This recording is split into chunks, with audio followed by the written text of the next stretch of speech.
ये नन्ही सी जान जो इस वक्त पिंजरे के ऊपर चढ़ी हुई है, ये परेशानी की हालत में अपने घर वालों को बुला रही है, लेकिन उसको ये नहीं मालूम कि अब उसके घर वाले कभी उसको लेने वापस नहीं आएंगे। हम शेल्टर में बच्चे तो छोड़ देते हैं, लेकिन हम कभी ये नहीं समझ पाते कि उनके दिल पे क्या गुजरती है। बात अगर खाली खाने पीने की हो तो यहाँ पे खाना पीना उनको बहुत मिलता है, लेकिन उनके दिल टूट जाते हैं और वो पूरी ज़िंदगी दरवाजे की तरफ देखते रहते हैं। मैं शेल्टर में पिछले 5-6 महीने से कुछ बच्चों की अडॉप्शन कराने की कोशिश कर रहा हूँ, लेकिन मेरे बच्चों से छोटा सा कसूर ये हो गया कि वो पर्शियन की जगह लोकल ब्रीड में पैदा हो गए। इस कोशिश में इतना टाइम गुजर गया कि मेरा छोटू तो दुनिया से ही चला गया। रोज़ाना जाली पे चढ़ के मेरा इंतज़ार करता रहता था और पूछता था, अहमद भाई हमें कोई लेने आया। अब मैं आपको अपने उन बच्चों से मिलाता हूँ जो कितने दिनों से अपने घर वालों का इंतज़ार कर रहे हैं, पर उनको कभी कोई लेने ही नहीं आया।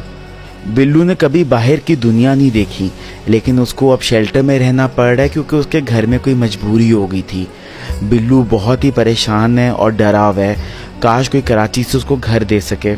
बिल्लू के बाद मेरे उन 5 किटन से मिले जो सिर्फ 3 दिन के लिए शेल्टर आए थे, लेकिन 3 दिन के बाद उनके घर वालों ने उनको वापस लेने से इनकार कर दिया।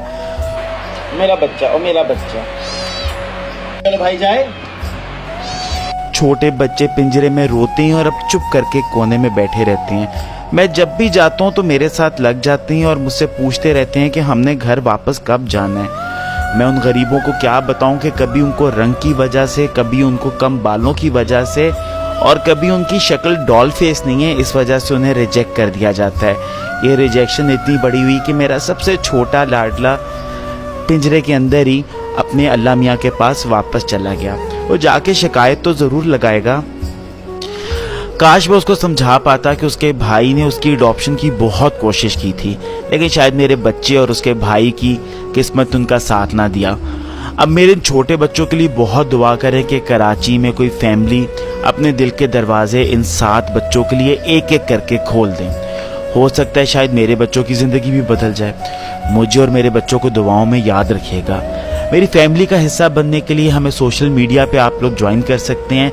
यूट्यूब पे हमने एक छोटा सा चैनल बनाया हुआ है जहाँ पे हम कोशिश कर रहे हैं कि उसकी सपोर्ट से हम अपने अस्पताल का खर्चा निकाल सकें। दुआओं में याद रखिएगा। अल्लाह हाफ़िज़।